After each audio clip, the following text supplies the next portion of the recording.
इस तस्वीर को देखिए। धूप सिर पर आग बनकर बरस रही है। पाँव में चप्पल नहीं, कंधों पर एक गठरी, और उस गठरी में कोई सामान नहीं बल्कि अपनी बहन का कंकाल।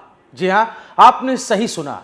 एक भाई बैंक के दरवाजे पर अपनी मरी हुई बहन को लेकर पहुंच गया, क्योंकि बैंक ने कहा था खाता धारक को लेकर आओ, और उसने शब्दशः वही कर दिया। यह कहानी सिर्फ उड़ीसा के क्योंझर की नहीं है, ये कहानी उस भारत की है जहां व्यवस्था की भाषा और गरीब की समझ के बीच इतनी दूरी है कि एक भाई को कब्र खोदनी पड़ती है। सोचिए, 26 जनवरी को बहन मर चुकी थी, घर में कोई सहारा नहीं, बहन के खाते में पड़े थे सिर्फ 20,000 रुपए। किसी बड़े आदमी के लिए मामूली रकम हो सकती है, लेकिन एक आदिवासी भाई के लिए शायद जिंदगी की पूरी पूंजी है। वो बैंक गया, कहा मेरी बहन मर चुकी है, पैसे चाहिए। जवाब मिला डेथ सर्टिफिकेट लाओ, उत्तराधिकार के कागज लाओ, खाता धारक को पेश करो। अब जरा उस आदमी की हालत समझिए, जिसके पास कागज नहीं है, जिसे बैंकिंग की भाषा नहीं आती, जो कानून नहीं जानता, जिसने जिंदगी जंगलों और गांव में काटी। उसने खाता धारक को लाओ का मतलब वही समझा जो उससे कहा गया, और फिर वो पहुंच गया शमशान। बहन की कब्र खोदी, कंकाल निकाला, कपड़े में लपेटा, और चिलचिलाती धूप में नंगे पांव 3 किलोमीटर पैदल चल पड़ा। किधर? बैंक।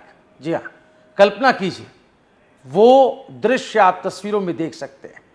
एक ग्रामीण बैंक, लोग लाइन में लगे, कैश काउंटर पर कर्मचारी, और अचानक एक आदमी अंदर आता है, गठरी खोलता है और कहता है, लो खाता धारक आ गया।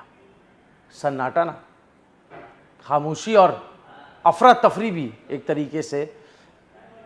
बैंक अधिकारी डर गए, सहम गए, पुलिस बुलानी पड़ी। लेकिन सवाल ये कि डर किससे लगा, कंकाल से या उच्च सच से जो उस कंकाल के जरिए बैंक के सामने रख दिया गया था। यह सिर्फ एक खबर नहीं, यह सिस्टम पर भी तमाचा है। एक भाई अपनी बहन की अस्थियां लेकर बैंक इसलिए पहुंचता है क्योंकि उसे भरोसा है मरा हुआ इंसान सामने होगा तो शायद पैसे मिल जाए। इससे बड़ी त्रासदी क्या होगी? कहानी यहीं खत्म नहीं होती। पुलिस आई, समझाया, मामला शांत कराया, प्रशासन हरकत में आया। अब कहा जा रहा है कि जीतू मुंडा को नियमों के तहत पैसे दिलाए जाएंगे। लेकिन सवाल है कि क्या इस दर्दनाक तमाशे के बिना ये पॉसिबल नहीं था? क्या 20,000 रुपए निकालने के लिए एक गरीब आदिवासी को अपनी बहन की कब्र खोदनी जरूरी थी? यह घटना सिर्फ बैंकिंग जागरूकता की कमी नहीं दिखाती, यह उस संवेदनहीन व्यवस्था को बेनकाब करती है जो कागज देखती है, इंसान नहीं। जीतू मुंडा पढ़ा लिखा नहीं था, उसे नहीं पता था कि डेथ सर्टिफिकेट क्या होता है, उत्तराधिकार क्या होता है, लेकिन उसे इतना पता था कि बहन के पैसे बहन के हैं और भाई होकर उसे लेना उसका हक है। उसकी भाषा में न्याय सीधा था, सिस्टम की भाषा में न्याय फाइलों में अटका था।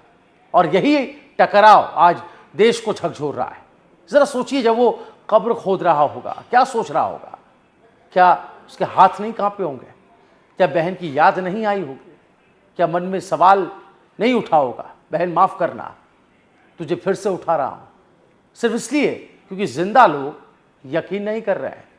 ये दृश्य खबर नहीं है, एक करुण महाकाव्य है जिसमें गरीबी है, अज्ञानता है, व्यवस्था की बेरुखी है और एक भाई का हताश प्रेम भी।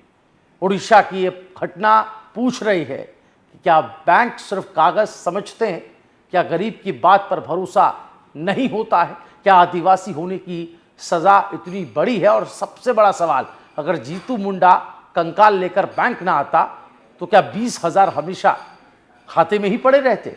ये तस्वीरें सिर्फ चौंकाती नहीं दोस्तों, शर्मिंदा भी करती हैं, क्योंकि डिजिटल इंडिया के दावों के बीच एक भाई को आज भी मृत बहन को प्रोड्यूस करना पड़ रहा है।